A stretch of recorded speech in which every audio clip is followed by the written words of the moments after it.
American, arrogant, throwing fits, ripping shit, tearing it, imperative. Then I'm killing this mic no matter where I live. These derelict rappers acting the fool, this embarrassing is flagrant. That's the nature of this entertainment, and we can't even change it. Guilty before arraignment, now the system tainted. But when we speak, they all laugh at us. And y'all wonder why I'm lacking trust. Try to fight a giant with attorneys that can back them up. That's church versus science, both sides start acting up. I'm late on my assignment, hopping up a mile high, climbing, obviously never silent. New alignment, I'm defiant, can I describe it? Used to describe it as the young graffiti artist. Before the beard, I always got carded. At every bar, even though my bar has been the hardest. The scars on my face, and I ain't always been the smartest. But I'll show you where my heart is. I said I'll show you where my heart is.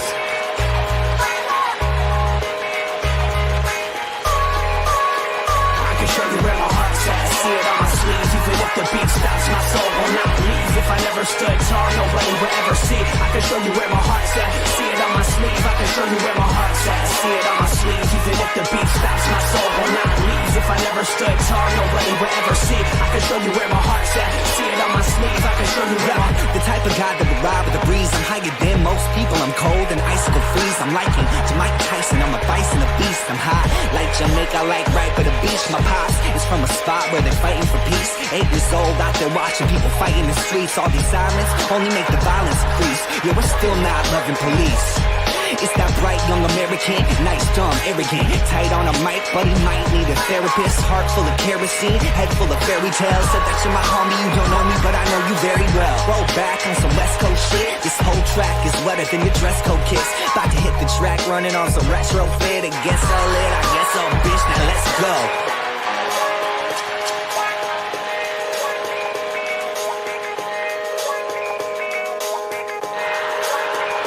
Show you where my heart's at. See it on my sleeve. Even if the beat stops, my soul will not leave. If I never stood tall, nobody.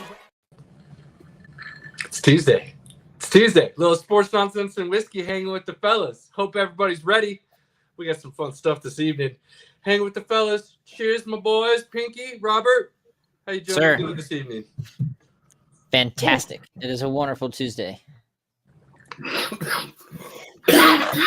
Look at this guy wearing his Spartan gear tonight. Hey, they still got in. They play Mississippi. I got him winning. Yeah. I got him winning the first round. We'll talk. We'll be discussing this. Yeah. Pinky, how you doing this evening, my guy? I'm doing good, buddy. I'm almost 85% of this cold. I'm getting there. It's been a rough one. Dude, we're starting to lose you. You're starting to freeze and break up already. Oh, that might be the end of Pinky right there. Right as we say it, he's gone. Oh, he's gone. The end. It's nice while it lasted, my guy. Cheers. R.I.P. Anyway, so Kale, how are you doing? Well, I'm good. We got we'll always start it off with, whatever nonsense we decide to throw out there to begin with. And sometimes it's none and we just move right into stuff. And other times there's stuff. So we'll see. But we got some NFL to discuss because there were some moves made. Yes. That impact some things that we need to go over. And then obviously we got some tourney to talk about. The brackets are set. There is first 4 game on right now. I am watching it. It is above me on the TV. Games start Thursday, Friday, Saturday, Sunday. We'll take a little break. Then we'll do it all over again. Thursday, Friday, Saturday, Sunday. Then the final 4. And things just get wonderful and wild and miraculously beautiful. So we'll discuss our bracket. We're going to fill one out as a podcast. And I'm sure that's going to get contentious at times. But we will see how that goes. Should be a lot of fun. And we'll do that after we discuss some football. And then, if you got anything else you want to hear from us about, jump in. We'll see if we can discuss it or talk about it or throw it up and at least give a quick thought. Otherwise, gentlemen, what do you got? A couple big things today. Big rumor mill based on some reports that Aaron Taylor Johnson is going to be the new James Bond. Help me out. Who's that? He was in Kick-Ass. He was in Bullet Train. And he was Quicksilver in Avengers Age of Ultron. He was Wanda's brother. He was Wanda's brother. That's who would be the new Bond? Yes. Interesting. All he has to do is sign reportedly. So he's grown up some, and he's I think he could play the part. I can see it. I can see that. Yeah. Actually, I can see that. Especially Okay. like he was kind of suave in Bullet Train, so I think he could pull it off. absolutely. Wait, was he one of the twins? Yeah, he was the white one. Okay, yeah, dude, definitely Bond material. I liked his role in that movie a lot. Not to be like that, So, but yeah. Good. All right. So looking forward to see if that's actually true, if that really does come about. But that was the big rumor mill. And today, officially as a Star Wars fan, we got the first look at the Acolyte. Yeah, we did. That's all I'm gonna watch. Hello. That's all I'm gonna watch. I'm gonna just simply wait until June 4th and be happy. I'm very excited. This is gonna be a whole new story, nothing to do with the Skywalker situation. So very excited for where this is going to take us for Star Wars future. I mean, this is, if I remember correctly, isn't this supposed to be basically Jedi at their peak? Yes, 100 years before the Phantom Menace. Yeah, before the Sith are extinct, but they are coming back. Yes, so and as they had to come from somewhere, and Palpatine sure didn't teach himself. So if you can't see my somewhat small collection, I'm a big Sith sympathizer. So I'm very excited. It's gonna be great. He's big into the Empire and evil. Sir. Robert's got the evil. Excuse me. Started Bad Batch today, so got through a couple episodes of that. Like from the beginning? Yeah. I haven't watched any of them. One? Oh yeah. Man. Okay. Season 1, episode 1. So we'll start moving through that here over the next couple of days. Understood. There was also an announcement that roughly a month from now, if I remember the dates correctly, Mr. Snyder comes out with his part diff to his sci-fi April 19th. epic. So we'll get some more Moon from Snyder. A little Rebel. It can't be action. worse than the first one. Look, here's the deal. The first one, again, Zack Snyder, I wish he would just realize it. He has phenomenal ideas, like big picture, overarching thoughts and ideas. He can tell a great visual picture. Like, I don't know if any of his movies are what you would say are bad looking, right? Like, they're all like eye appealing, visual effect, done correctly, I think, extravaganzas. Right. But the dude needs to learn that he can't write a story. He may be able to think of a great idea for a story, but fleshing the actual story itself out when it comes to the arc itself and then the actual language of which is used to talk between the characters should all be cleaned up. The dialogue is not appealing to the ears usually when it comes to really hooking you in with what you're seeing. So if he could find somebody to partner with that could be that sounding board and that writer for him, I mean, he could, in my personal opinion, become one of the greatest directors we've ever seen. Just because of the way he's able to visually put things on film. But man, his story arcs and dialogue are hard. They're hard. So I'll watch it. The first one is like, to me, these are going to go down right now as like, man, I just drew a blank. They're the greatest sci-fi movies ever created. They're about war and bugs and propaganda. Why am I drawing a blank? Starship Troopers. Thank you. Starship Troopers. Greatest sci-fi film ever created. So this could very well go down in that category of not great at first and gets one hell of a cult following on the back end. Starship Troopers, the first one, man, is like the actors are good. The first one like, is just it's campy, it's fun. yeah. And And I know you guys aren't big into gaming. Right now, there's a game out called Helldivers 2, and it's basically Starship Troopers. Oh, And that's it brilliant. is a blast. Good. It is I like so it. much fun. And I highly encourage you both to just go through the Twitter page because it is very comical and they take it very seriously. It very much is a Starship Troopers game, and it's a blast. So yeah, Nice. it's, So yeah, it's wonderful. Rebel Moon might fall into that category of wonderfulness. Take that for what it's worth and break that down however you deem necessary for yourself. Robert, I do have a question for you. Yeah. And Pinky, maybe you can chime in on this too, because I don't know enough. I just know what I know and know I don't know. But I heard, and I meant to bring this up last week, but the director for the new X-Men 97 was let go right before it's releasing. What any effects there we should be concerned about? I didn't really hear anything about why, other than just a mutual parting of the ways. Did I miss something? What's going on there?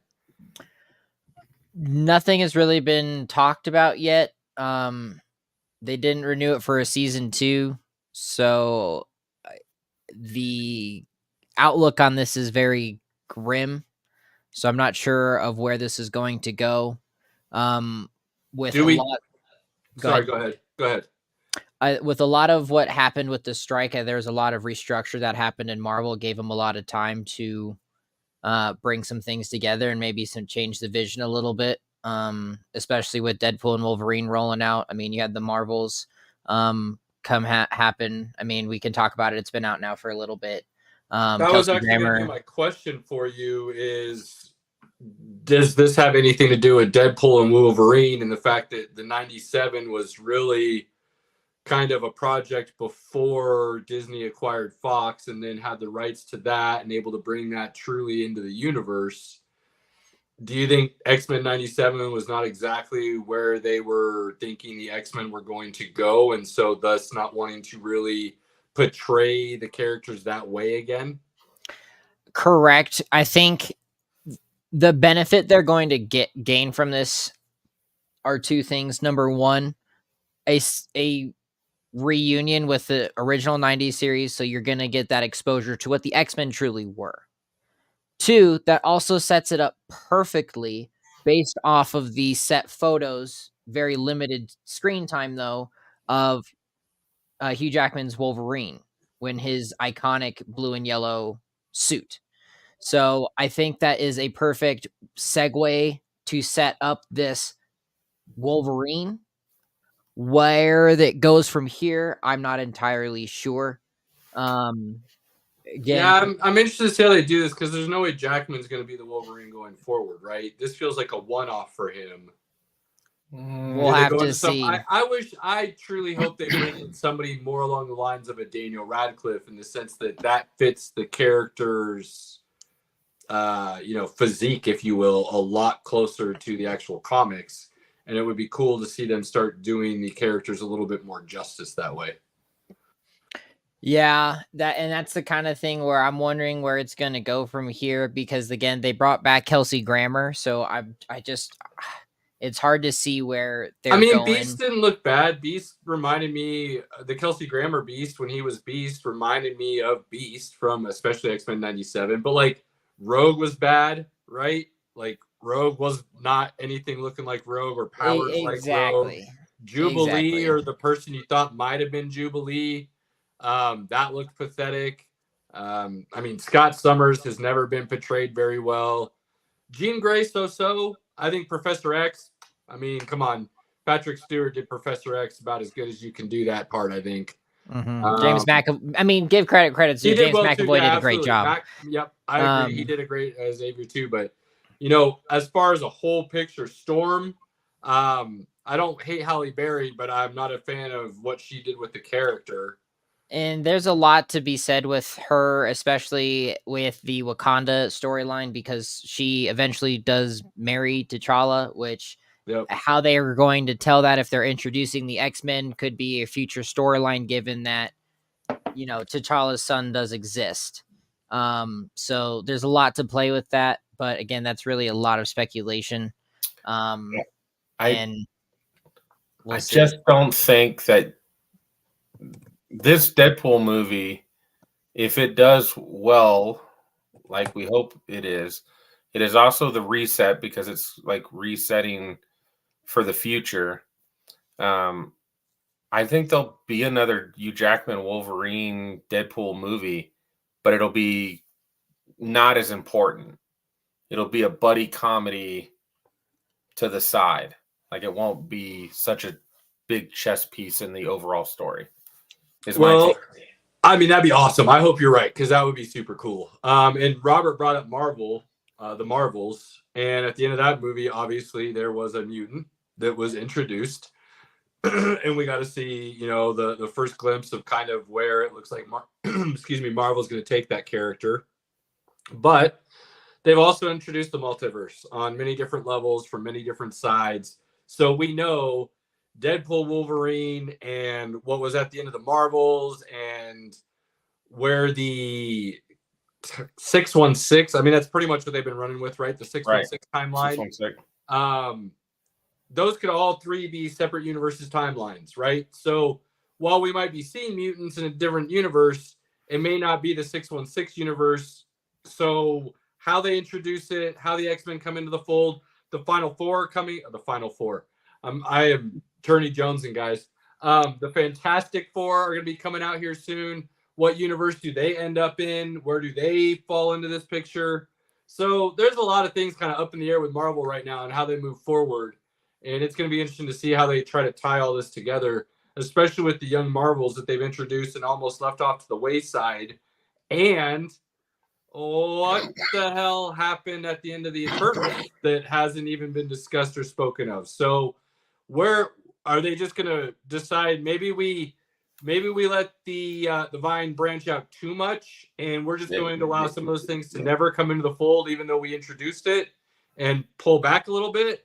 Eternals got put on the back burner. Right? Or are they going to try to still tie everything in within this phase?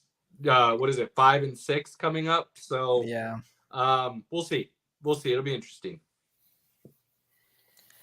Too much canon for the moment. They've got to rein it back in. I was talking about that with Pinky earlier today. Like they've set up so many different inklings and they haven't done anything with it. Where like you go back to the Infinity Saga, every single movie had an inkling that mattered in the next movie or coming movie. Well, it's not just that. It really felt like they were planning on trying to set this up with Hulk and a world breaker, Scar kind of storyline tied in with some other stuff possibly. And they're so foolish the way they decided to be doing the CGI for Hulk and She-Hulk that they're blowing their budget every time. And to me, that's absolutely ridiculous. You should be able to do it in such a way that you can do full movies and series with the Hulk, and it should be no more expensive than any of the other movies you're doing. Be smarter, you know, like with how you're going to do the effects and still make it believable. There is enough great makeup artists that you could do a suit if you need to. Like, figure this out, guys. Like, so we'll see. Which is why this Academy Award for visual effects this year mattered so much, was because it went to Godzilla -1, because it deserved it in every right for how it was made on the budget it had compared to The Creator, Guardians of the Galaxy, Mission Impossible. I mean, this movie rocked it. And in my opinion, if you're going to make a movie like that on a budget like that, they should be able to introduce something like that where you get a Hulk movie, where if you put $1 billion into it, you're going to get something amazing. But what we've been getting for the $1 billion, like Secret Invasion, was absolute trash. I don't think it was bad. I think compared to some of the other stuff they had put out, it wasn't maybe at such a level that people were expecting it should be, given what they had done with some other of their entities. Absolutely. But The budget I is also don't absolutely quite. ridiculous. I feel like it was called Secret Invasion, but I feel like that wasn't quite Secret Invasion. Like I feel like they did the same thing with the Mandalorian, and then afterwards kind of came out and said, we know it's not the Mandalorian. They took something. We'll show you the real Mandalorian later, which ended up being Shang-Chi and his father, and so on and so forth. So do they try to realize that we didn't do that very good, but we could twist this and fix it kind of in our own storytelling later on, or do we just let it ride and try to move forward? So I think they have that question a lot with a lot of different things right now. Yep. But we'll see. Again, the big thing this year is that the Deadpool Wolverine movie is the only Marvel movie we're getting this year. Yeah, which is why, like you said, with the writers and stuff, they're kind of reining things back in and they're reevaluating. going back to the drawing board.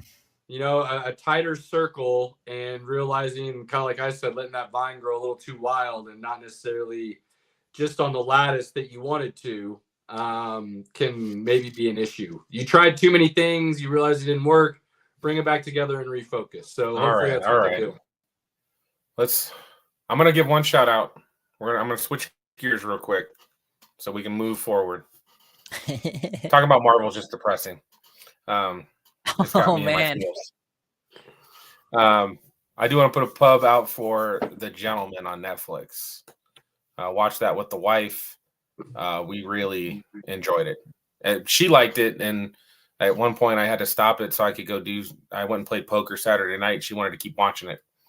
That's how good she liked it. So The Gentleman on Netflix, it's very similar to kind of a similar type of story to the movie. Very enjoyable though. Cool. Pinky approved. Word, yo. And Shogun, again, excellent. Episode 5's out. So, once you can get into that, well, I am so excited to talk about that with you, Pinky. So. Oh, as soon as it's done, buddy, I will binge it. I know. I've just gotten into it. I will not do the weekly watch. I just won't do it. They do an 8 or 10? 8. 10. 10. Is it 10? I thought it was 8. No, it should be 10. I mean, double check. Double check. I've been catching up on Wheel of Time as well. We have 10 episodes. 10, good. I still gotta watch that. Still gotta watch Loki. Still gotta watch Lord of the Rings. I think those are the only big ones I still gotta watch. Like the Rings of Power. Yeah, that's right. We talked about that already. Do that one last. You'll be fine. Yeah, no. You guys keep saying that. That's fine. I know. I loved it personally. He's saying that because he was expecting something different, but it's a Tolkien TV show because they start crying over trees and stuff, just like they do in the book, and it is excellent. Yeah, it's not. That's all I'm gonna say.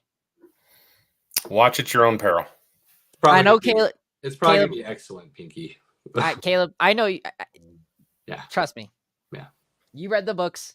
I know what you know. Dude, from the age of let's call it 19 to the age of 26, anytime I flew, my carry-on backpack always had 2 things.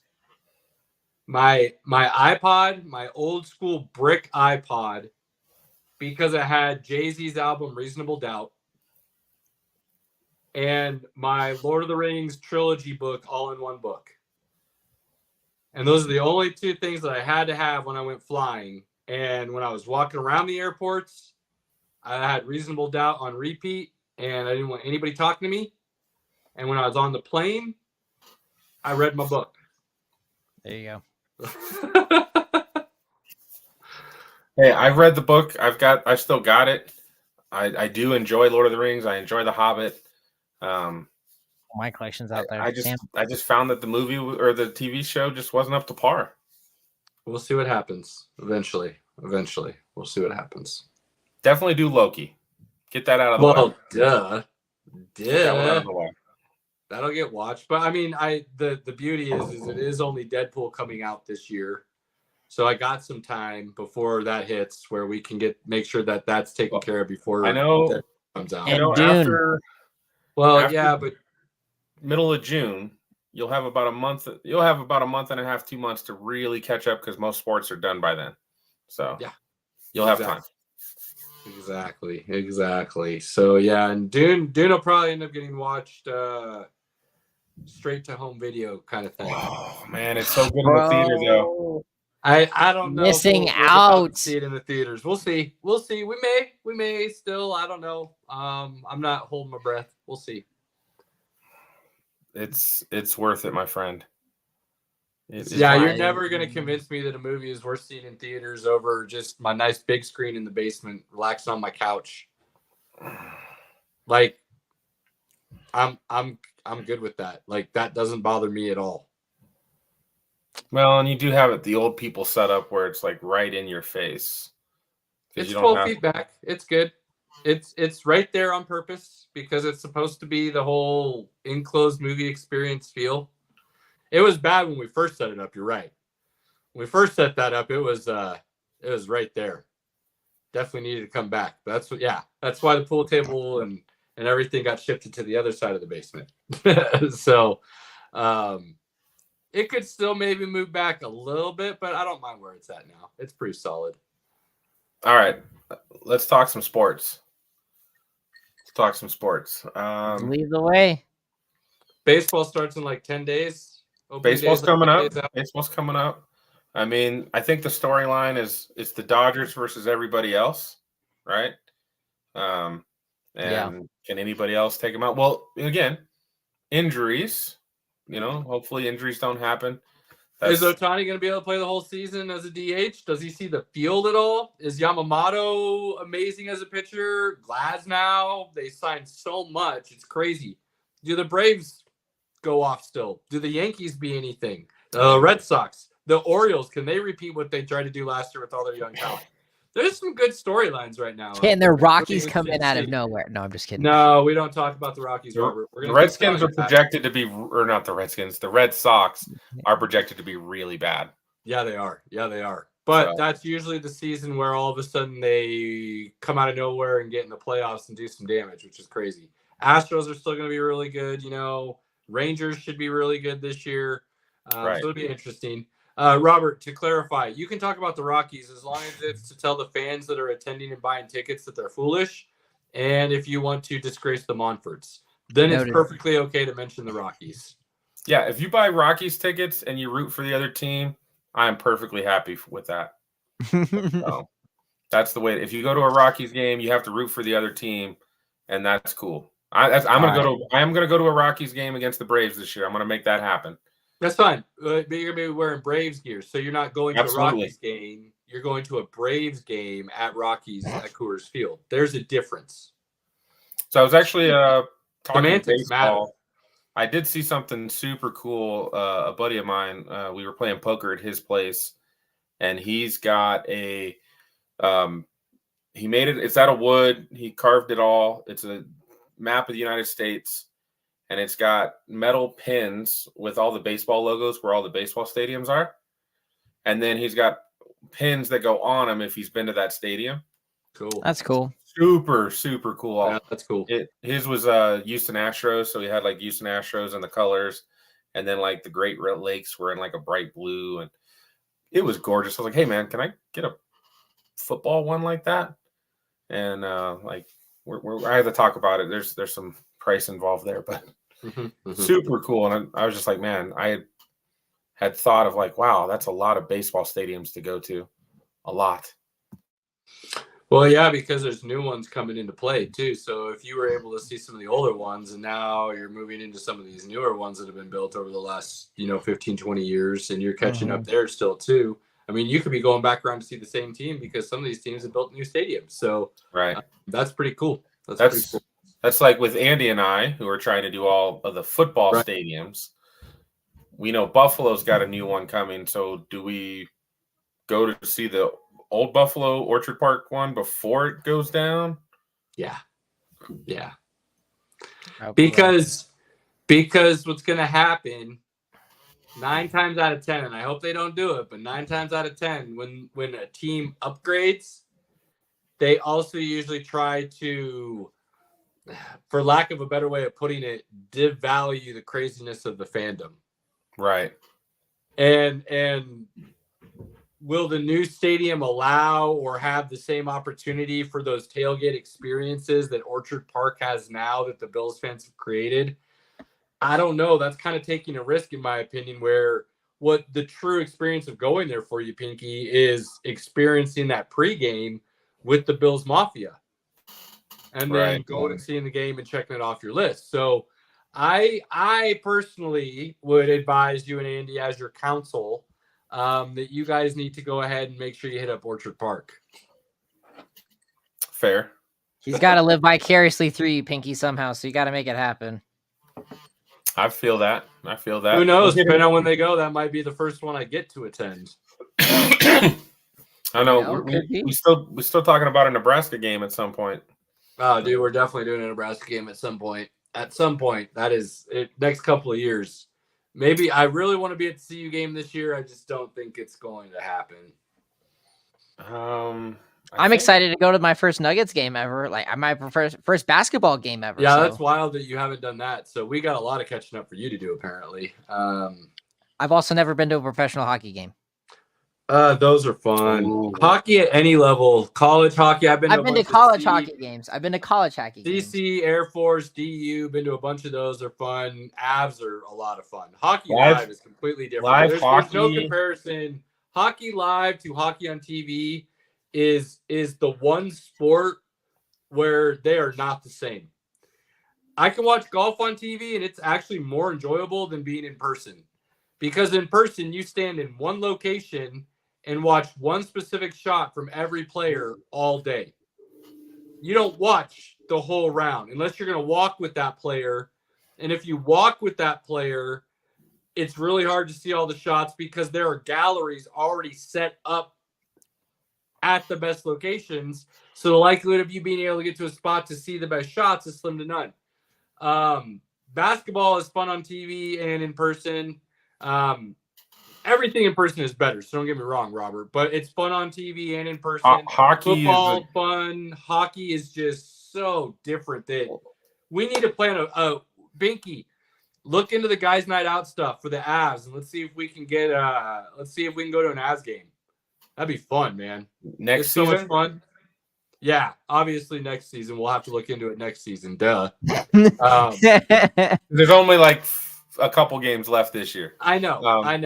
But yeah, let's do that next season. Let's go to one of those because I've only been to one NHL game actually. Live hockey, like you can hear the sticks and the puck and the glass. Everything. Like it's a different world, and I love football, and I love the experience, and I feel like when you go to a really big game for football, a playoff game or maybe a rivalry game, the energy is there. Every play, like there's fans screaming and yelling at every play, and it's just like so intense, which is great. It can seem slow on TV because there's no scoring happening. When you're in person, you're like, oh my God, everything is amazing.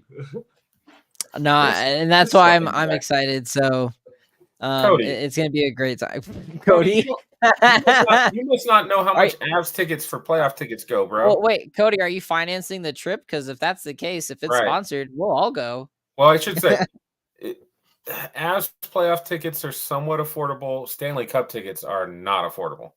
Cody, I don't know what kind of budget you got there, Bala, but one affording the ticket to an Avs playoff game now these days is ridiculous. Two, you have to be able to find the tickets to even purchase them. Now, that is something that I have the ability to get my hands on. So when we're ready, so when we make it big, is what you're saying? I'm not going to anything this year, most likely, but maybe I will. Maybe I'll reach out to my dude and see what he's up to.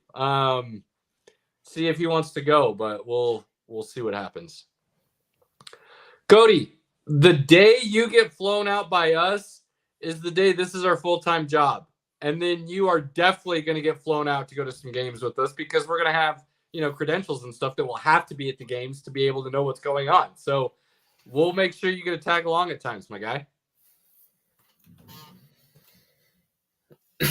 Love it. Oh, let me.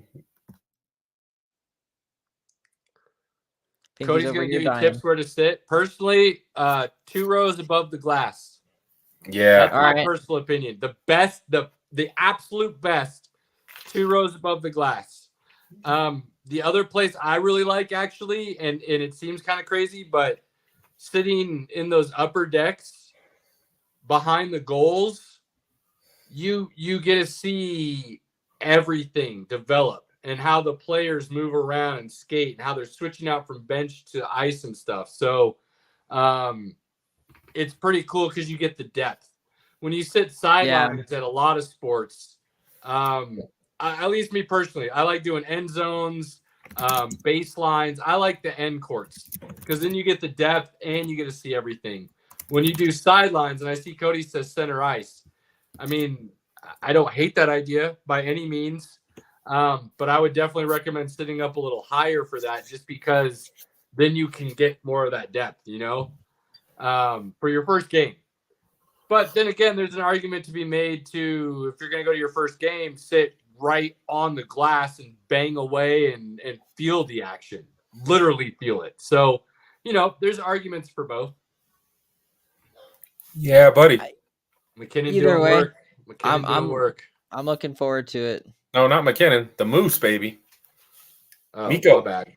Yeah, my bad. I don't know why I just read that as McKinnon. I saw an M. Apologies. It's okay. The Moose is loose, baby. Ooh, Cody, I like that. And then sit behind the bench once I get familiar. That's a good idea. It's pretty cool. My wife's first game was right behind the glass, right behind the goalie, and she was in heaven when dudes got smashed into the boards, and like she was just like, "Oh my god, this is amazing!" I was like, "I know, right?" So, which is fun because now if an Avs game's on that we can watch, you know, she doesn't mind watching it. So I've sat courtside when I was really young. I sat courtside when I was a young man. I would like to sit courtside one more time in my lifetime, just to have that one more perspective of it. Because while I do like sitting up a little higher and being able to really see the flow of the game, man, sitting courtside and being able to hear them yap at each other and really feel it and everything, it is a different experience for sure. I'd like to get to that point where I can afford those kind of tickets, but yeah, well, so I'm normally up top. Quick, you ready for a quick Caleb story, Pinky? You've never heard this one, so I'll give you a quick Caleb story. Very first time I ever got to sit courtside, it was row 2 behind the basket, and I was 11-ish years old, and my dad had taken my brother and I to a Nuggets game. We were sitting way upper deck, old school McNichols Arena. Oh, McNichols. Yeah. And my dad gave my brother and I some money to go get like hot dogs or candy or whatever it was, right? Soda. And so we went from the top deck down to the main concourse level and walked around a little bit. Back in the day when you could let your kids do that before they were adults. And as we're walking around, this dude and his girlfriend, wife, fiance, I don't know, but his significant other approached us, and they're like, "Hey, can we give you our tickets?" And I was always very aware of when it was just my brother and I, who's a year younger than me, that, you know, we didn't really talk to strangers. Like, we were friendly, but you always kind of kept moving. And you never took anything from them. Like, that was always, you know, back in the day when I was a kid, it was, they're going to offer you candy and they're going to ask you to get in a van and you don't do it. And that's, you know, that was the big scare you told the kids. So, unless my parents were around, I didn't talk to strangers. So we said thank you, but no thank you. We have tickets. My dad's, you know, waiting for us. Sounded like a ruse because he goes, next thing, no, you don't have these tickets. These are courtside.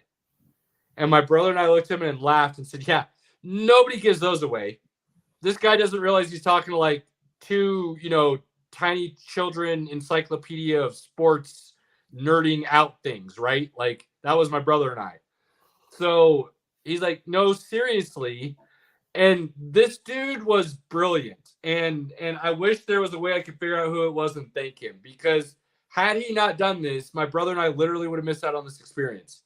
He said, just wait one moment. I'll be right back. Let me go get the usher so he can show you the seats. And he went and got one of the yellow jackets, and we watched him talk to the guy for a second.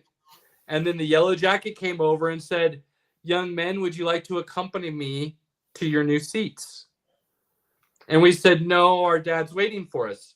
He said, I will walk with you to your dad and let him know what the situation is. And then if it's okay with him, I'll bring you back down.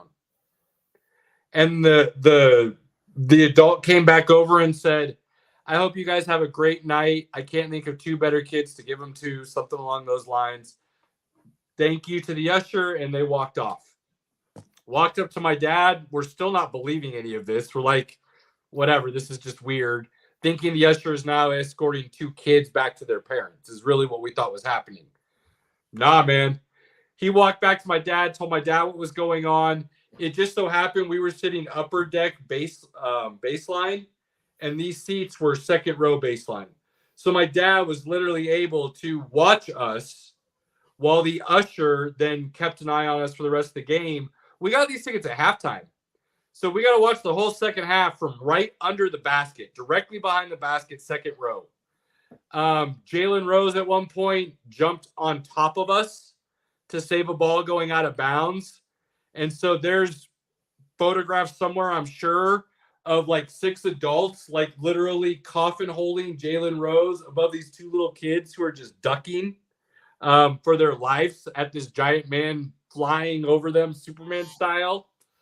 And then the other time I got to sit kind of in the corner baseline area, like 2 or 3 rows back kind of thing, for a buddy's birthday present. And I went with him, and we got to hang out on the court afterwards. And so, yeah, 2 different experiences, being a little kid and seeing that, and everything is just, and then being a young man and seeing it and knowing the game like I did at that time and stuff was really cool. So it'd be nice to get that perspective one more time in my lifetime. I would have to say probably I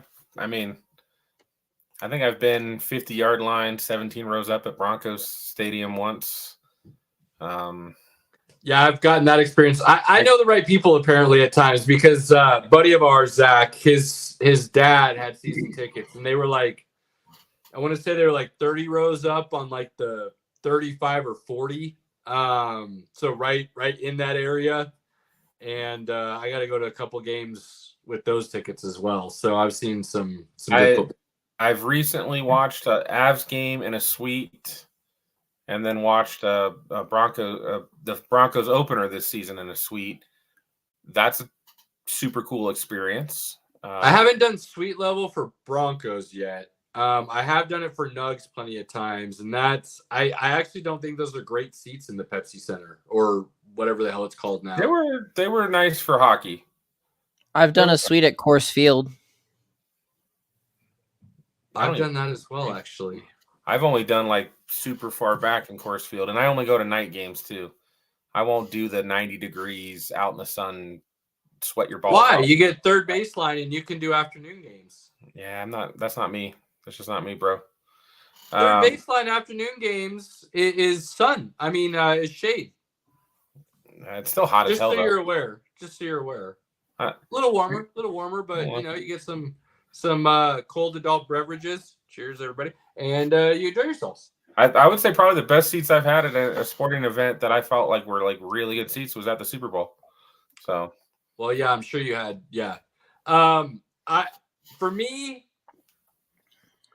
and completely biased, so don't it is what it is. But I've had some really good seats in Memorial Stadium for Nebraska games, and sitting dead center behind the north end zone, literally watching the game basically through the goalposts. That's been, I've had some other really good ones, but that's one that really sticks out because especially football, being able to be directly behind as the plays develop and being able to see gaps open or how wide or stacked something is, and then everything moving and coming at you and going. It's awesome. So, Robert, I will tell you, these are not amazing seats, but you will get to see Wemby and Joker. So, well, and here's the deal. There's actually the Pepsi Center is one of the better arenas or stadiums. I don't know why I'm throwing air quotes out there. One of the better venues to watch sports, because I've sat everywhere over the Pepsi Center. And even Upper Deck, while it's up there, there's still not bad seats. You really can see all the action. Unless you're completely blind, you can still tell who's who. So, while you get up there a little bit, there's still not really a terrible seat in that particular venue. So that's what's really good about it. And I've been to the Pepsi Center once, and it was to see Roger Waters do The Wall. So that was the only time I've been. To see what? Do what? Roger Waters, Pink Floyd. The Wall? I know who Pink Floyd is. I apologize. And so the album The Wall. I can think of one person right now who's a buddy of mine from high school who would just be so disappointed in me for that. I hope so. I'm pretty sure Pinky's disappointed in you right now. That's fine. I know who Pink Floyd is. Big Pink Floyd fan. I am terrible with names. Like, it just is what it is. And I've come to terms with that. So that's why I asked you the actor earlier. Fair enough. I'll give that one. Played Quicksilver. Oh, wait, is it one of the twins in Bullet Train? Like, still trying to figure out which dude it is still, even though I know who Quicksilver is. Like, I'm just terrible with names. So if you ever meet me and we start hanging out a little bit and I should know who you are and I'm still calling you buddy or dude, I don't know your name, but that doesn't mean I'm not a big fan of yours, okay? I'm just really bad. I thought his name was literally, I had no idea his last name was Pinkerton for probably the first year we knew each other. And we became buddies pretty quick. I would say we became pretty good buddies pretty quick. So that's just me being. But everybody just calls me Pinky. That's just what they call me. That's all I ever heard. And I'm not a guy who messages my friends at work through the message system because I'm always scared I'm going to end up having a conversation that will get me fired. So those conversations get strictly had through like my phone or after we get off work. Well, he's Pinky in my phone. So, never knew. And then one day I heard somebody say his full name. And as soon as I heard it, I go, well, son of a bitch, what do you know? It makes sense. And I'm not usually one to be like, hey, where'd you get that nickname? Because I made the mistake once, and it was not a fun story. And they didn't actually want to talk about it. And I literally looked at them and go, why would you even allow that nickname to stick around then? But learn my lesson. Don't ask. Don't ask. I just don't. I had, for the longest time, and still a couple buddies to this day, I'm known as Murder. That is my nickname. And through my early 20s, going to the clubs, people ran around and just shouted murder. And it never was good. Never ended well for me. For me personally, never ended well. Trying to explain that to a bunch of people or ladies at that time, didn't matter how I tried to explain the story. The story never ended well for me. So did everything I could to remove myself from that nickname. And it's taken some time. My name, I mean, sometimes it just happens. You just got to show a new identity. It does. Andrew's nickname in high school was Doggy Style. So just bad nicknames all around for you guys. Wish I knew Andy in high school, because that would have been a lot of fun to just hear a bunch of people shouting, murder! Doggy Style! Doggy Style! Murder! That's hilarious. Yeah, I don't know the story behind I forgot the story behind Doggy Style. I'll have to ask him again. Oh, that's wonderful. That's wonderful. All right, moving along. We veered a little bit there, people. So we did, and it happened. I have one thing. Well, we have probably just a few NFL topics real quick before we start the bracket. Yeah, bring us back around a little bit here. What do you got for us, my guy? There's one big topic that we all know I want to discuss. I want to talk poetic about one of my favorite players, Aaron Donald, who we knew the end was close. They're probably wasn't a whole lot left for him to play for. Although I think the Rams still probably pretty good this year. So it kind of sucks. I think they could have been good enough to be an honest to God dark horse Super Bowl contender. I could see a path for them to have won a Super Bowl next year. Like honestly, with him still on the team. Now I might give it like 1,000 to 1 odds. You know, it might be really long odds, but I could still create a path in my mind where it wouldn't be hard to convince myself that it was a possibility. If they are, and they are, I think they are a playoff team. As a playoff team, anybody has a chance. Once you get, I don't know if they are. I don't know if they are anymore with his retirement. To be perfectly honest with you. Well, that they're gonna have to figure out a way to replace him, which is not easy. It's not easy. Look, you said you're gonna wax poetic real quick, and I will give you that opportunity. And I apologize for interrupting you, but you know you're coughing, so it's only right I fill some dead air for us. I've said this to you before. We've had this conversation in the past. I know you told me I'm a little bit crazy, but not all the way crazy on this one. I think he has a legit argument to be mentioned as the greatest defensive player to ever play the game. And I personally, because I didn't get to watch them old enough to truly remember them the way I would like to, Taylor and Reggie White. And I'm a sports historian. I go back. I'll watch all the videos. I will do my research. I will do everything I can. They both played from the edge. No. Yes. Well, they absolutely did. Well, Lawrence Taylor played as a rush linebacker. I know he was a linebacker, but he played Reggie from White the edge. Played as a defensive end. Lawrence Taylor played from the the edge to get the numbers he got in that regard. He wasn't going up the middle double teams. That wasn't what he did. What Aaron Donald did from the position he did it at and the way he completely altered other teams' game plans on a weekly basis, to me, and I'm biased to the guys in the trenches, and Pinky and I have talked about this, and this is something we do agree on, actually. Cheers. We love our frat guys. You build from the trenches inside out, and then you build back. And Aaron Donald is by far the greatest interior lineman to ever play the game, in my opinion. And I actually personally believe he is the greatest defensive player to ever play the game because he played in an area where defense was basically nullified to the point they tried to do everything they could to take your advantages away.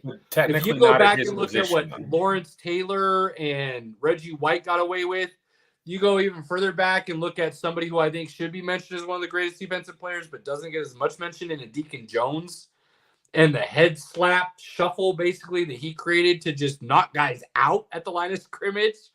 I think Aaron Donald was at the most disadvantage from a defensive standpoint and did the most with that still. So I will disagree with that point. That Cheers, he's Pinky, by the way, for the other point we do agree on. I just disagree on this point that defensive tackle in today's game is a little bit different because the O-lines are not as good today as they were in the past because they don't have as much practice time. What? I would Now again, he's doing we've never seen a guy that takes 3 or 4 dudes to block, period. So pause for a second, and then I'll let you continue because I understand where you're going, and I agree with you to an extent. If you want to say the units as a whole might have been better, I could maybe get on board with that. But the individual players in today's game, I think, are far more athletic from an offensive line standpoint. They are, but if you look at it is out there. The offensive line play is not what it used to be. And a lot of the offensive linemen that pay attention will say, hey, you don't get 2-a-days. You're right. They don't get that same physical practice that they used to. So we have better athletes playing these positions. But that's why I brought that up because I think that those things offset each other to the point where it's still a little bit same. No, he's not as disadvantaged though at his position because the rules are for behind him. The linebackers and corners and safeties are the guys that are like, we can't hit a guy. We can only hit him in this area. Yeah, but they don't really call offensive line holding the way they used to either. They usually call it more today than they used to. Oh, I don't know about that. Drop. Now again, he's still and he, if you want to put him in the argument, absolutely. I like anybody that says he shouldn't be in the argument for best defensive player ever. If they said you're dumb for that take, that's stupid. Like, he really is in that conversation. Now, I did watch Reggie White play at his top of his game. I did too. I just don't really remember it the way I want to really make that. Yeah, I saw him play. I remember watching Jordan play. Like, I remember that. I remember watching Reggie play more so with the Packers than the Eagles, which also wasn't necessarily the prime of his career. More on the downside of his prime than the upside of his prime. But I wish I had the memory of really seeing it, because my memory with those guys, Pinky, is more the highlights I've seen now than it is my own memory. Does that make sense? Mm-hmm. Mm-hmm. So, and that affects it. It just does. And I know that. And I that's why I said that from the get, that I know I'm going to be a little biased in that situation. But hey, cheers in the sense that we both agree he's in the conversation. Whether you put him one or not, he's in that conversation. I feel like it's just, you're just in one of those things of like, if you talk to 10 people, I would say you have 3 that say Lawrence Taylor, 3 that say Reggie White, 4 say Aaron Donald, or there's that one guy that's going to break the tie, but pretty much. Or I will give you another name and maybe one other that should be mentioned and isn't. Deion Sanders. I think you might have one guy say Deion. He kind of always gets thrown in there, and he is, in my opinion, and I don't care what anybody says, the greatest cornerback to ever play the game. But to me, the second greatest cornerback to ever play the game, and actually maybe is a 1A to Deion, and is just insanely underrated, Champ Bailey. Mm-hmm. I truly think he doesn't get enough recognition as being in that elite echelon of greatest defensive players to ever play the game. Absolutely, and I'm trying to remember why. I think like towards the end of his prime is when Darrelle Revis got going. And so then like Darrelle Revis took over the conversation, and people kind of forget that. But I wish I could find it again, and I should have. Wait, let me see. I hope I took a picture, because it blew, and I knew you would love this. So Robert, I don't think you commented on this, and do you have? I know I'm hoping that you have some Aaron Donald memories. But what do you know about Reggie White or Lawrence Taylor, or what are your thoughts? Slim to none, I'll be honest with you on that one. So I'll have to do some research on that and kind of formulate an opinion. Yes, having watched Aaron Donald, what great career. I have somewhat of an affinity for the Rams. That was one of my dad's teams growing up. So he was a big LA Rams fan. That was one of his big heartaches this season, is having to choose between the Lions and the Rams when they went head to head. So getting to see how what he's been doing, getting back into the sports side of things the last couple of years, it's been wonderful to see what he's done for the game. And yeah, I mean, and like you mentioned, Caleb Champ Bailey, he was one of my favorite defensive players of all time. Too. So I don't remember the exact stat, but for him, it was something like, it was like the 2005 season. He had like a total of like 15 balls thrown at him. Like 50. No, literally, it was like 15 or maybe 30. It was not 50, I assure you, because this is the stat that blew my mind. I think it was 30, actually, not 13. I apologize, or 15 or whatever. I think it was 30. Because it was, I remember thinking this is like a baseball stat, but it's absurd for a cornerback. 30 passes thrown at him. He had, it was something like 19 or 20 pass breakups, 10 interceptions, and a touchdown. Or something ridiculous like that. Right. He was defensive player of the year that year. Yeah, just absurd. And granted, that's 1 year. And any player in any sport can go out of nowhere and have a season that's way above their average and could be the greatest season ever. Like, that's one of the greatest things about sports is we hear these crazy, miraculous stories all the time. But that's just Champ's greatest year, which is arguably the greatest year a cornerback's ever had. So keep that in mind. And then if you go look at the rest of his career, that's not far off from his averages. So the dude is wildly underrated because he didn't get to play in any meaningful games. And when you start talking about, those GOAT statuses and the number one spots and things of that nature, if you never played in any meaningful games, regardless of whether it's a team sport or not, you do take a hit a little bit. And I think rightfully so, because for whatever reason, whether you made a choice to stay on that team or you didn't try to go ring chase later in your career or whatever it might be, you were a part of teams that just didn't get it done. And I don't care if it's a team sport or not, you still have to own that a little bit. Even if you played some of your best football, you still, there's always something you could have done to be better and help your team be better. There always is, whether you win or lose. So, he has to eat that. Unfortunately, part of Champ's legacy is never really getting to play in a game that meant anything. Well, he was in the AFC Championship game against Pittsburgh. I know they did get there, but at least maybe it's just me. But when I think of Champ Bailey, I think of somebody who didn't get a play in those big games. And maybe it's because it wasn't consistent. I don't know. Well, he got to. Maybe it's because when they got to that AFC Championship game, I didn't think they had a legit chance to win. They did. They just didn't change their philosophy. I'm just trying to think of reasons why that's not something that immediately comes to mind. Because I do believe part of the knock on him is not getting to play in the big games. Well, the thing is, he only had like 2 playoff runs with the Broncos before Peyton Manning got there. He was on that Tebow team. He was on the Peyton Manning's first year. He was actually on the Super Bowl squad as well. If they had just stuck with Jake Plummer. But he was just not good. He was at the end of his career that Super Bowl year. So, but Aaron Donald, 10 years, 10 Pro Bowls. I'm a big 7 All-Pros. Yep. Defensive Player of the Years 3 times. I still remember like him closing out the Super Bowl against the Bengals, sacking Joe Burrow. I remember the first time. I mean, he was in the league 10 years, 11 years, 10. 10. Yeah, I remember his rookie year because I remember thinking about the name coming out of Pitt.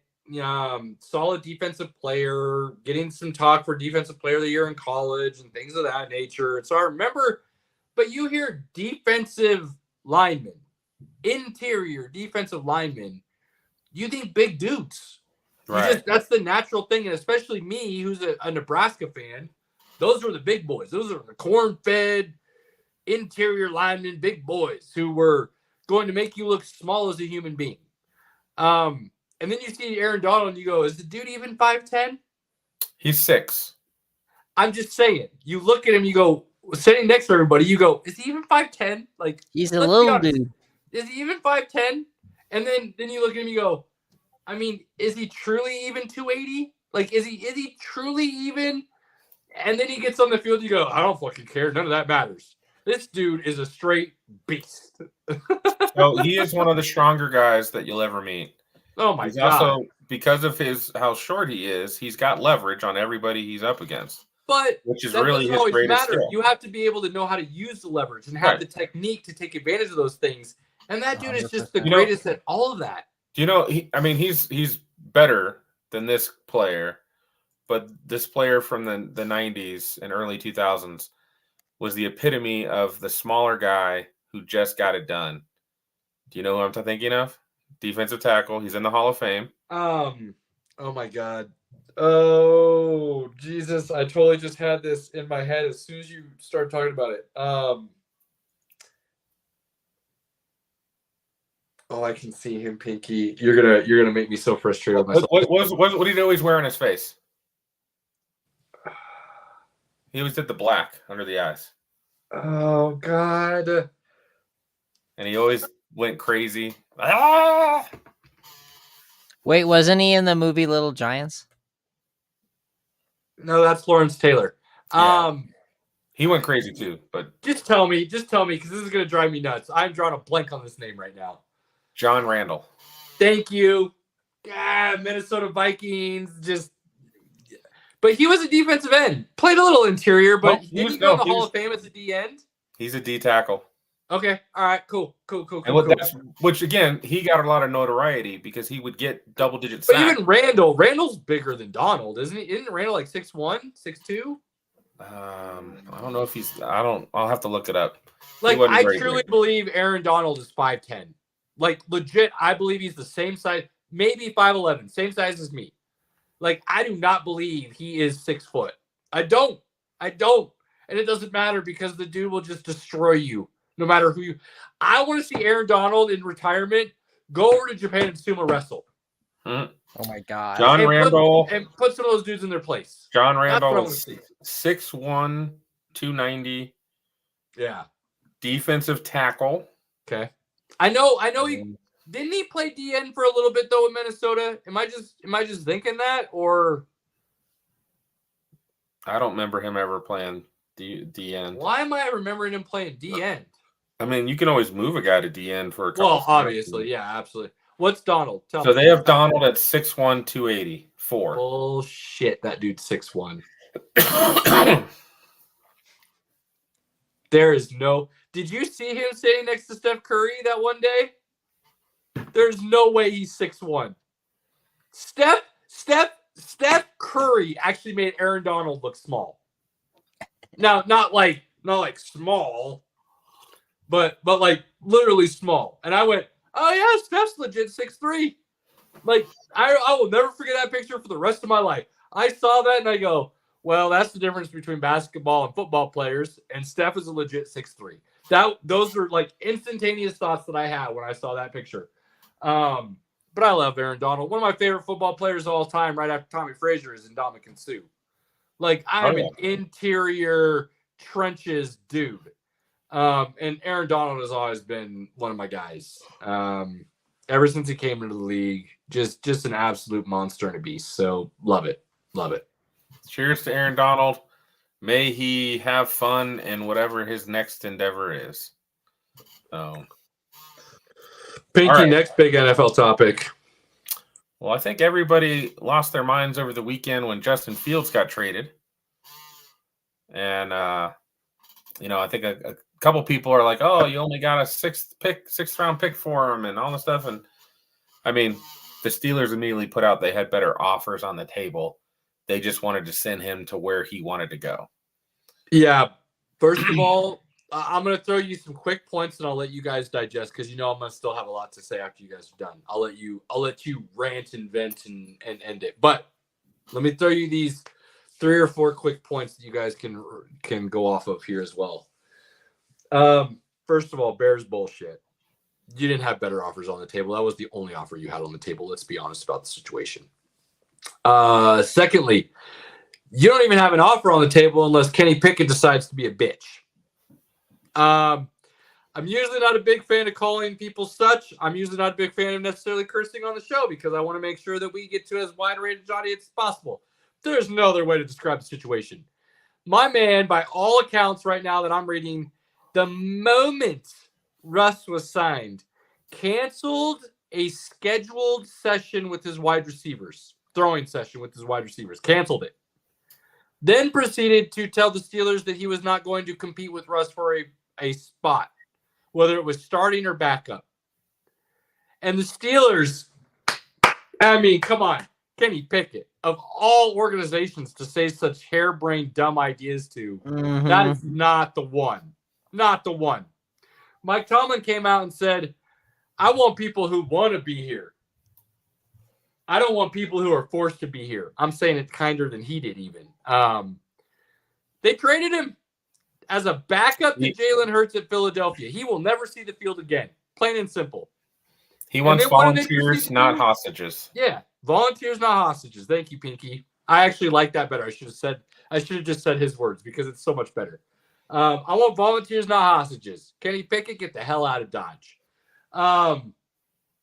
Big E, if you're out there, if you watch this later, My sincere apologies, good sir. Baker is better than Kenny Pickett. There's no question. This isn't even the conversation. I was wrong. I will eat crow on that. Not a problem at all. Well, got to get that soundbite now. Got to come back and get that soundbite. It is what it is. That'll Kenny be posted Pickett, on the next week.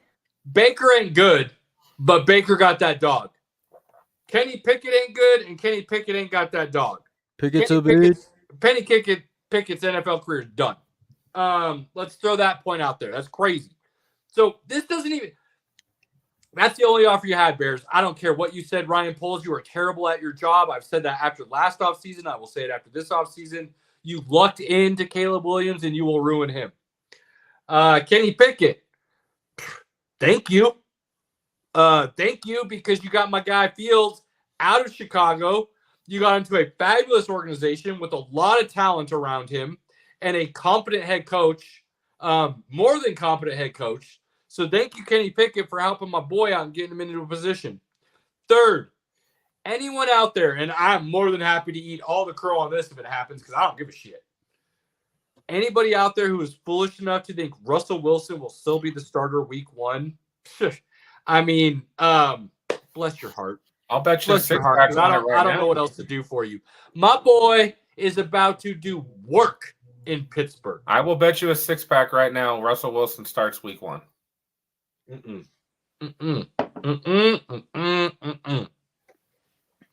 No, sir. No, sir. Because what's going to happen, Pinky, is they're going to get a camp, and Pittsburgh's going to go, oh.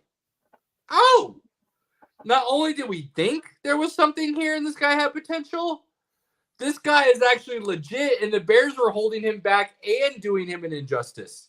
And now that we get to watch him in person, Russ, we paid you $1 million for a reason. Go sit on the bench, mentor this young man, and be the good human being that you are, because Kenny Pickett is Kenny Pickett. I was going to say Kenny Pickett's replacement, which has turned into Justin Fields. I was going to say it better, and it just all blah, blah, blah, blah, blah, blah. Justin Fields is about to do work in Pittsburgh. Do work. And I'm going to tell you right now, fantasy people, early heads up. Make sure you're drafting Justin Fields and go ahead and tag that along with George Pickens immediately. And Najee Harris and Jalen Warren are going to be solid grabs as well because of who the OC is now. But I'm telling you, that OC, what did he do with Ryan Tannehill, Pinky? What did he do with Ryan Tannehill? You don't think he's going to turn around and do that same thing with Justin Fields and make things just amazing? No, I don't. Oh. Because I don't believe in Justin Fields. Is he better than Pickett? Absolutely. You don't think he's better than Ryan Tannehill? I mean, he's better than Ryan Tannehill today, probably, but Ryan Tannehill a couple years ago was actually pretty legit. Was he legit before that OC showed up in Tennessee? He was not. He was not. In fact, didn't a certain team trade him after picking him, I think, like 10th overall in the first round? I mean, they had him for like 5 or 6 years in Miami before they did. So it's not like they just gave up. It was more than that, bro. Oh, I don't think it was. I don't think it was, Pinky. It absolutely was, my friend. Pinky's like, let me giggle it. It might have been 4. And keep this in mind. What was Ryan Tannehill in college, Pinky? When he first got to college at Texas A&M, what was he? He was a wide receiver. Yes, he was. Yes, he was. So 12, 13, 14, 15, 16, 17, he was not. He was hurt. And then he played 18 in Miami. Miami kept him that long? Yes, sir. Ugh, my bad. Good call, Pinky. Cheers to you, sir. I did not remember that. Now, not all of those years were good years. Right, obviously. That's why they got rid of him. But for 2 years, at Tennessee, without injuries, injury-free, which is crazy for Tannehill's career, injury-free for 2 years, he was a top 10, not just fantasy, NFL top 10 quarterback in that offense with Tennessee with no weapons.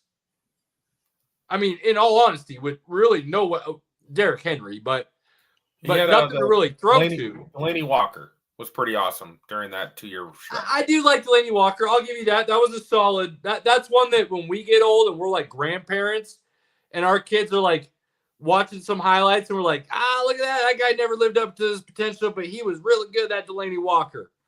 That's like one of those names, you know what I mean? Like something we remember that will never be in history books. But you're right. But Tannehill didn't have anything compared to. You're going to have Jalen Warren, Najee Harris, who are both bigger weapons out of the backfield than Derrick Henry ever was, and should be really great running backs again in that offense with that offensive coordinator. I keep saying that offensive coordinator, not mentioning his name, because as a head coach, I'm not mentioning his name. Because as a head coach, what he did in Atlanta with those weapons was atrocious. There's no excuse for what he did with those weapons in Atlanta. But I do think he's a good OC. So I'll keep saying that OC because he did some good things. Before I give the floor to Robert. Freiermuth, Pickens, whatever receiver they draft this year that you know is going to be good because that's what Pittsburgh does. Fields is week 1. Hold on.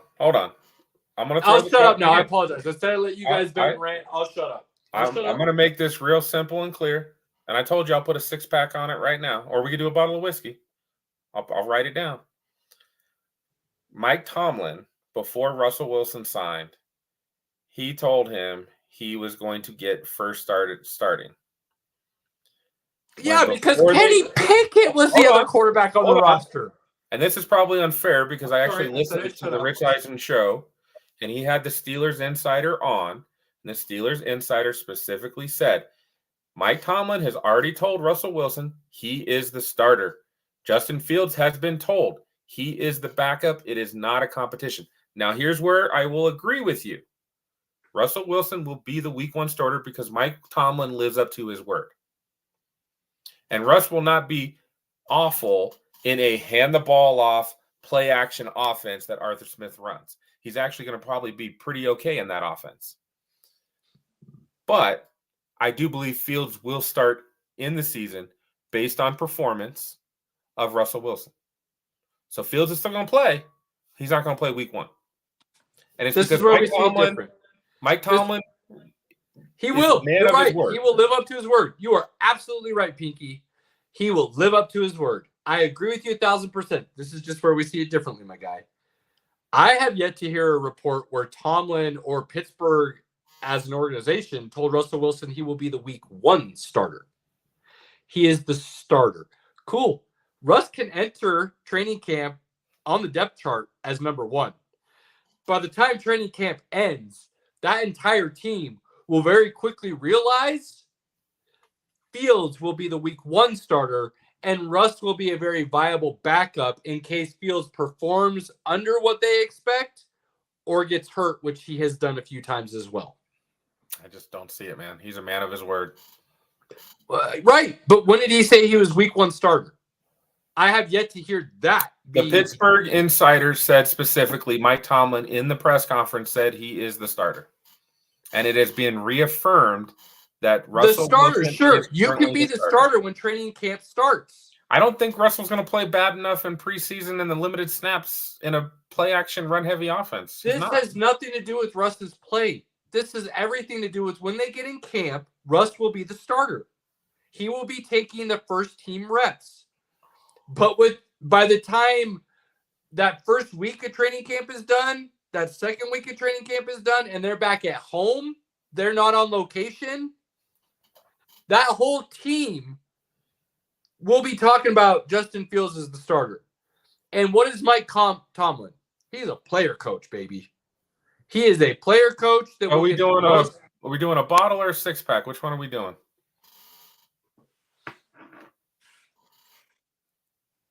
I mean, you believe that hard in Justin Fields. Bottle of Buffalo Trace. I got you. Okay, Justin Fields, week 1 starter. We'll do a bottle. Bottle of Buffalo Trace. That's fair enough. That's about 25. That's good. All right, it's on the books. My dude about to do work. All right. And I really, Pinky, you know this. I've been telling you this. He should have been a Bronco. They screwed it up as soon as he got drafted by the Bears. I said they finally, hang on. I said they finally got their franchise quarterback. Didn't I tell you that? I was so mad. That's your turn. It's Robert's turn. No, Yeah, not Caleb. because of Robert. I'm just this Fields thing in Chicago, and just go ahead, Robert. I'm sorry, I should shut up. I said I would. So you're good. So personally, no, I agree with Pinky. Russell Wilson's going to start week 1, and then we'll see where it evolves from there. I think Justin Fields, yes, is going to learn and probably take some snaps. Absolutely. But in the end of the day, Russell Wilson's going to be the one to lead the team. That's Let me just ask how you this, and Robert, you feel free to comment first. I actually am under the belief that I'm totally good with having a solid vet and sitting your rookie year 1, letting him kind of learn a couple things, not playing, and then playing year 2. I actually think that might be the best case scenario for all rookie quarterbacks. If you can get that perfect scenario where you have a solid veteran that can play for the full year. With Justin Fields, though, he's already played 3 seasons. I don't need him sitting behind anybody to learn at all. I think he knows everything he needs to. The Bears are just trash. The coaching, the front office, the pieces they gave him outside of Kmet and DJ Moore, they're just all awful. And I think he's going to be in a good situation now with good coaching and playmakers around him. And I need somebody to explain to me why he needs to sit behind Russ to learn and he can't play and Russ can teach him from the sideline holding an iPad. Because I don't see any benefit to Fields sitting for a year. And I don't see Russ being the better quarterback. Because I think you're going to get basically the exact same numbers for both of them. It's just going to be done slightly differently because Fields can still move and Russ can't. So can somebody please explain to me why sitting for a year behind Russ is better than learning from Russ as the backup? Because even with the 3 years that Justin Fields had with the Bears, he still could have produced some sort of viability and hasn't. Russell Wilson was actually somewhat on a streak and towards the end of the last season with the Broncos here. And that's why I personally think that Fields is going to have to ride that backseat and learn how the Steelers offense is really going to operate with Russ Wilson. Russell Wilson, again, he's going to start week 1, but that leash is going to be really short. That's what I'm thinking. Because the other thing that the Steelers have, and of course Caleb leaves the room when I'm going to say nice things, they'll have to figure out if they want to sign Justin Fields to a much larger contract. Because after this season, he will be a free agent. Because they're not picking up his 5th-year option. That would be dumb to put $20 million on the books for next year without seeing him play. Mm-hmm. So they're going to be in a position where if they don't see him play at all, they're not going to know if he's worth putting money into for the following couple seasons. So I think Fields is going to play. I just think they're going to try to start off with Russ, see how it goes. So 100%. And, okay, speaking of Rebel Moon, trailer's gone live on TV now. Oh, I don't even want to watch. Hopefully it's better than the first one. I'm excited, bro. It's a hot mess. But I guess when Mr. Caleb gets back, let's just go ahead move and start forward from that. Let's do the bracket. Fields. How about the Texans trading their first round pick to the Vikings? I was pretty shocked by this trade. It didn't seem to make any. There's no logic sense to me of why you would do that. The Texans got 2 second-round picks and like a pick in the 4th or 5th round, and for a first-round pick this year, like that just makes no sense.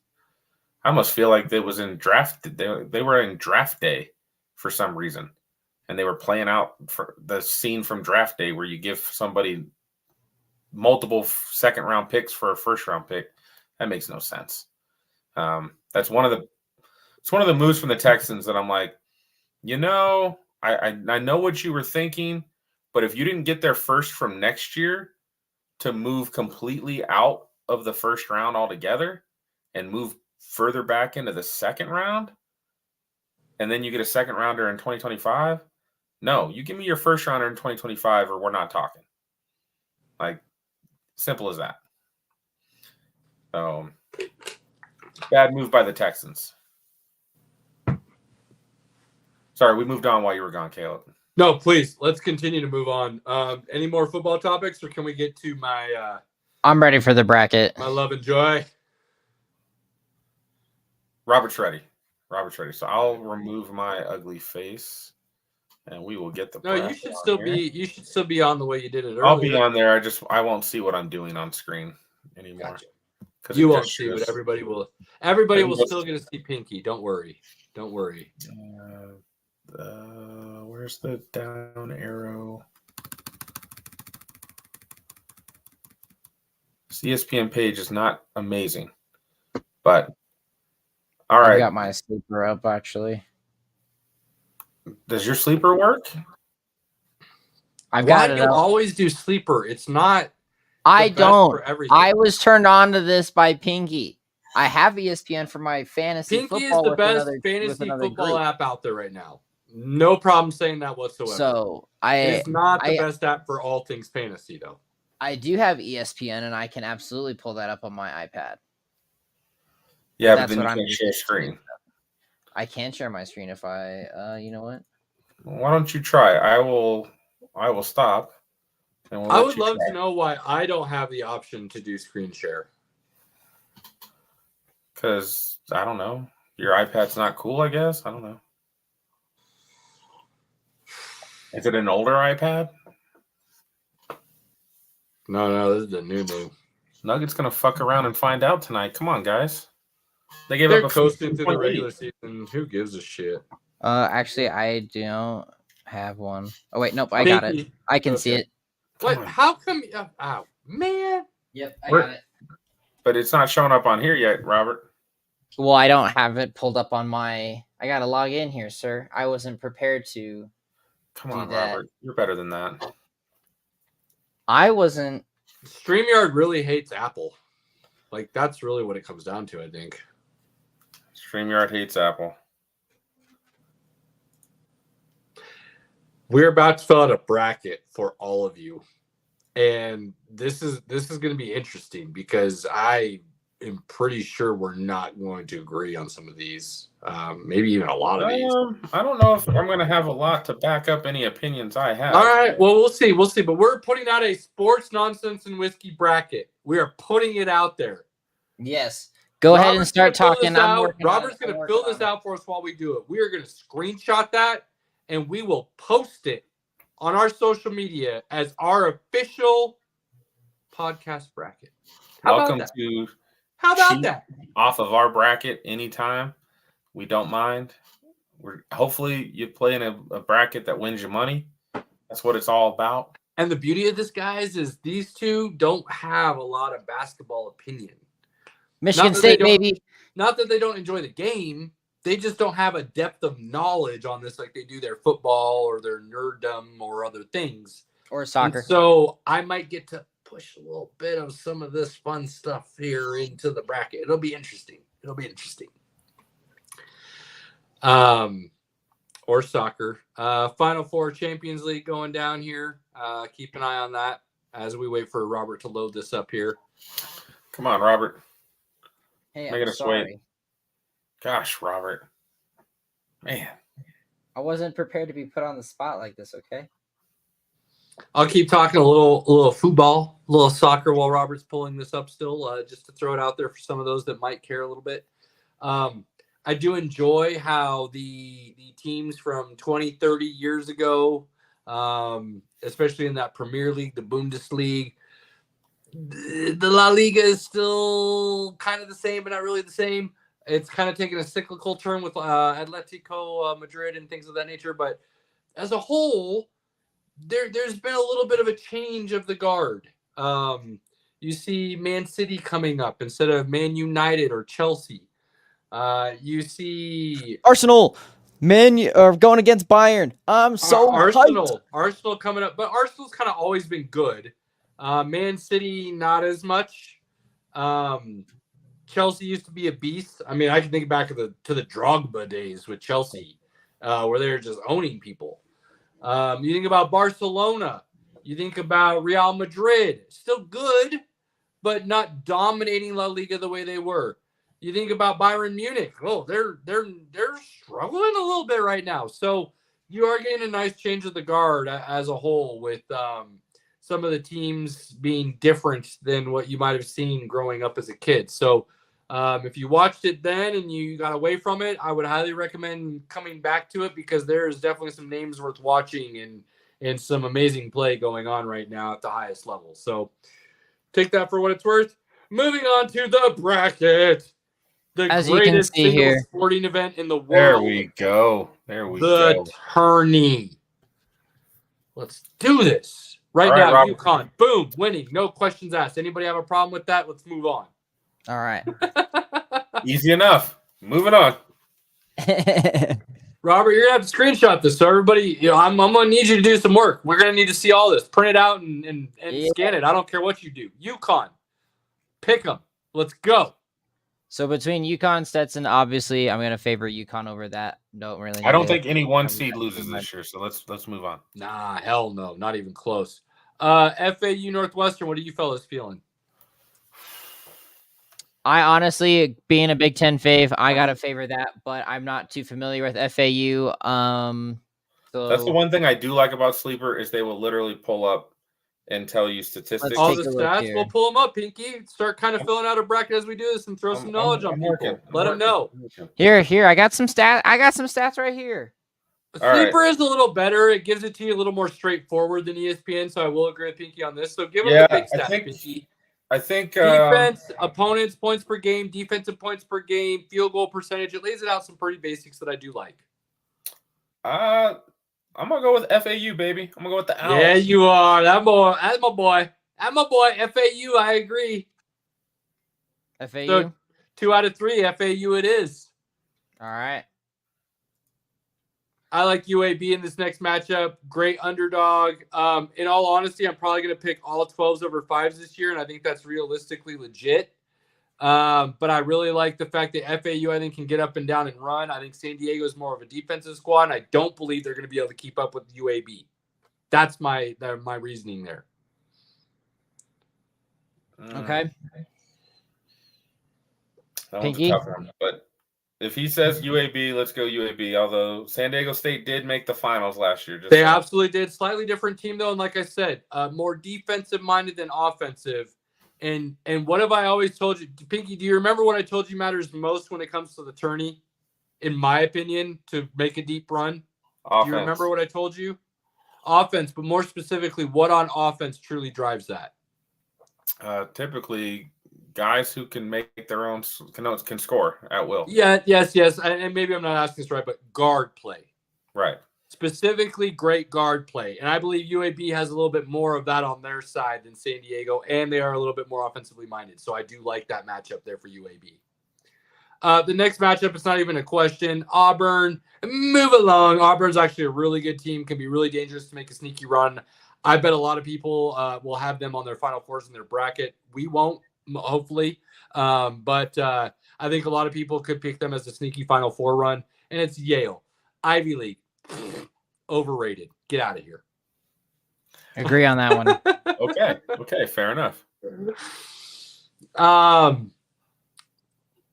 This next matchup's interesting because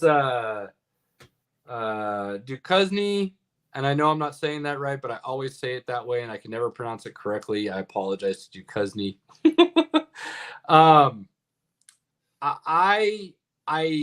There's a lot of people picking them as a nice little sleeper.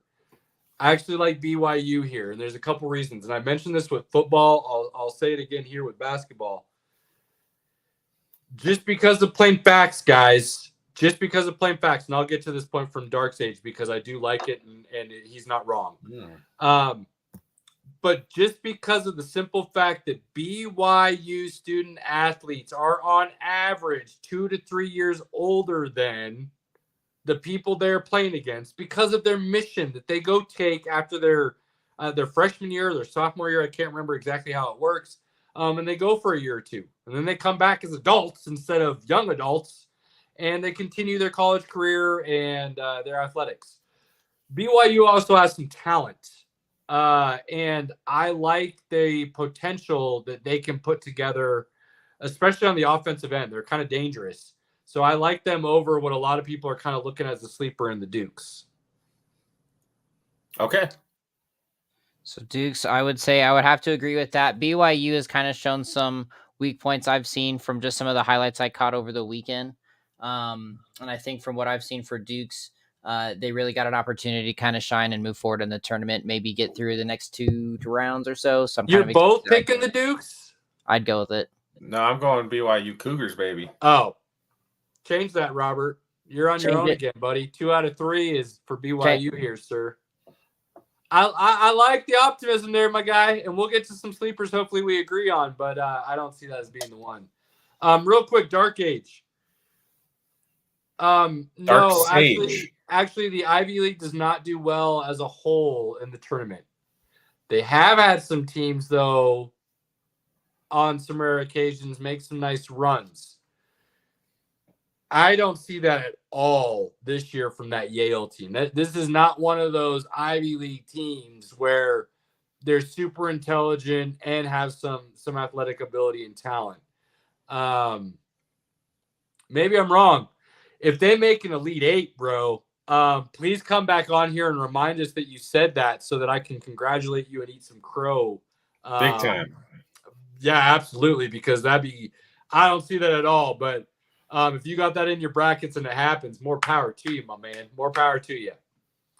Next up, Illinois, and I will talk about them a lot as we move forward with this, but I'm going to shout it out right now, and I'm going to continue this as we go forward.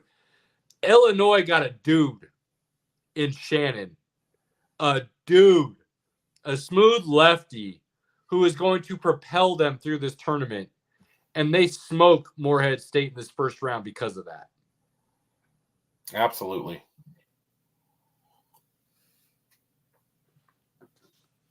So Illinois then? Yes, Illinois. sir. No question. Now, I think Drake is a dangerous matchup here. I don't think the Pac-12 was strong as a whole this year at all. Definitely down. I don't think Washington State is all that great. And I like Drake as that mid-major to advance here. Drake it is. All right. Iowa State, no question. Let's move forward. Great team. Oh, Iowa State. I've got them going far. I like it. I like it, Pinky. Over here, Houston, I think gets out to the first round. Is that where No we're going? problem. Hold on. Let me catch up. Okay. We're going to Houston? Okay. Houston now. Yep. All right. I think Houston gets out of the first round, no issues. But if they still have some injuries like a Kansas that we will talk about here in a moment, they could be in some real trouble.